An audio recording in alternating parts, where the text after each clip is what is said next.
আমার স্বামী গোপনে যে সম্পর্কটা চালিয়ে গিয়েছিল, সেই ঘরে এক ছেলে এক মেয়ে ছিল, অথচ আমি কোনো কিছুই জানি না। আমার দুই মেয়ে এক ছেলে। আমার বড় মেয়েটার বয়স এখন 12 বছর। কি জবাব দিব আমার মেয়েটাকে? এই মহিলাকে আমি আগে থেকে চিনতাম। এই মহিলাকে আমার হাজবেন্ড কয়েকবার বাসায় দাওয়াত করিয়ে এনেছিল। আমাকে বলেছিল দূর সম্পর্কে তার নাকি বোন হয়। তাই ভেবে নিয়েছিলাম আমি। তার সাথে যে দুইটা ছোট ছোট বাচ্চা এসেছিল তাদেরকেও দেখেছিলাম আমি। আমার বাসায় দাওয়াত করে এনে খাইয়েছিলাম। ছোট বাচ্চাদের জন্য আমি আগে থেকে চকলেট আইসক্রিম এনে রাখতাম। তারা এসে আমার হাজবেন্ডকে আঙ্কেল ডাকতেন, আমাকে আন্টি বলে ডাকতেন। আমি সবকিছু একদম স্বাভাবিক ভাবে নিয়েছিলাম। আমার হাজবেন্ড সবসময় বলতো তারা নাকি দূর সম্পর্কের বোন হয়। আমি তাই বিশ্বাস করতাম। আমি বলতাম ঠিক আছে, আত্মীয় স্বজন তো বাসায় আসতেই পারে, কিন্তু আমি যেহেতু ঢাকায় থাকতাম, আমার শ্বশুর বাড়ির শ্বশুর শাশুড়ি এবং আমার নিকটতম কোনো আত্মীয় স্বজনও তাদেরকে তেমন বেশি চিনে না, কিংবা তাদের সম্পর্কে কেউ কিছু জানে না। আমি জানি না, আমি বুঝতামও না। আমার স্বামী গোপনে এই মহিলার সাথে অনেক বছর প্রেম করার পরে এরপর বিয়ে করেছেন, আর সেটাও গোপন রেখেছিল। একে একে 2টা বছরের মাথায়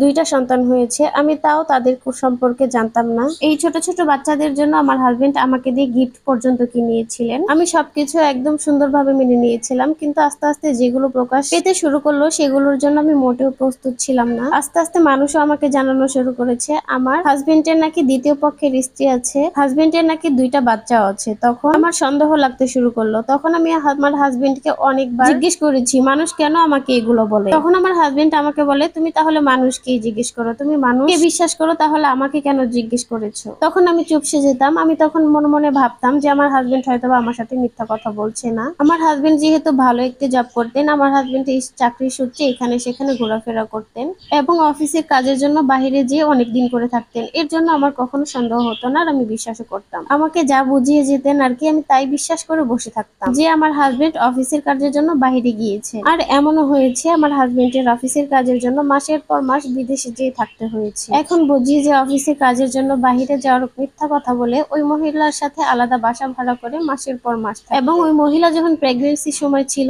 তখন আমার হাজবেন্ডকে নিয়ে একসাথে ডাক্তার দেখাতে যেতেন। আমি বিশ্বাস করতে পারিনি তখন এইসব শুনে। আমার হাজবেন্ড কাছে যখন সমস্ত প্রমাণ চেয়েছিলাম, ওই মহিলার কাছে যখন প্রমাণ চেয়েছিলাম, একে একে মহিলা আমাকে যে তথ্যগুলো দিয়েছিল এই যেগুলোর জন্য আমি একদমই প্রস্তুত ছিলাম না। বাচ্চার প্রত্যেকটা কাগজপত্র বা প্রত্যেকটা জায়গায় তার বাবার নামের জায়গায় আমার হাজবেন্ডের নাম লেখা ছিল, আর প্রত্যেকটা জায়গায় আমার হাজবেন্ডের সাইন ছিল। আর আগে থেকেই সবকিছু পড়িয়ে বুঝিয়ে এরপর তাদেরকে বাসায় নিয়ে আসতো। আমাদের সামনে যেন আমার হাজবেন্ডকে আঙ্কেল ডাকা হয়। আর মহিলা এমন ভাবে থাকতো, আমি সত্যি মন থেকে বিলিভ করতাম যে আমার হাজবেন্ডের সত্যি দূর সম্পর্কের কোনো বোন হয়তো। আমার হাজবেন্ড এবং কি ওই মহিলাও আমাকে একটুও বুঝতে দেয়নি আসলে তাদের মধ্যে কি সম্পর্ক ছিল। আমি যখন এই কথাগুলো প্রথম শুনেছিলাম তখন আমার খুব কষ্ট হয়েছিল। আমি আমার সন্তানদেরকে কিভাবে বুঝাবো, কি করব, কিছুই বুঝতে পারতেছিলাম না। আমি অনেক চিন্তার মধ্যে পড়ে গিয়েছি এখন কি করা উচিত আমার। যেহেতু আমার বড় সন্তান মেয়ে ছিল, আর মেয়েদের জ্ঞান বুদ্ধি একটু অন্যরকম থাকে। আমার মেয়েটা ছোট থেকেই আমাকে বুঝতো। আমার মেয়ে আমার কান্নার আওয়াজ কিংবা আমি কষ্ট পেলেও আমার মেয়েটা বুঝতে পারতো।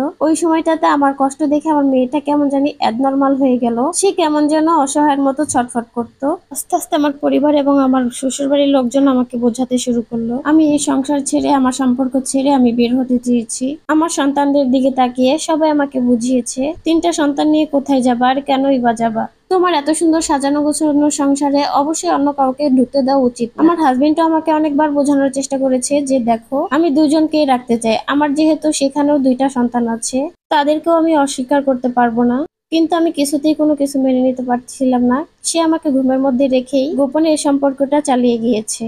কেন জানি কিছুতেই আমি এই সম্পর্কটা মেনে নিতে পারছি না। যাই হোক গাইস, গল্পটা ছিল ফেসবুক টাইমলাইন থেকে নেওয়া। যদি আপনাদের কাছে ভালো লেগে থাকে তাহলে অবশ্যই লাইক কমেন্ট করে যাবেন। আজকের মতো এখানে বিদায় নিচ্ছি। গল্পটা পুরোপুরি শেষ করতে পারলাম না, কোনো এক সময় অন্য একটা ভিডিওতে গল্পটা শেষ করে দিব। আর যদি আপনাদের কাছে ভালো লাগে অবশ্যই একটা লাইক আর কমেন্ট করবেন, আর ভিডিওটা শেয়ার করে দিবেন। ভিডিওটি শেয়ার করে আমার পাশে থাকবেন। ধন্যবাদ সবাইকে। আল্লাহ হাফেজ।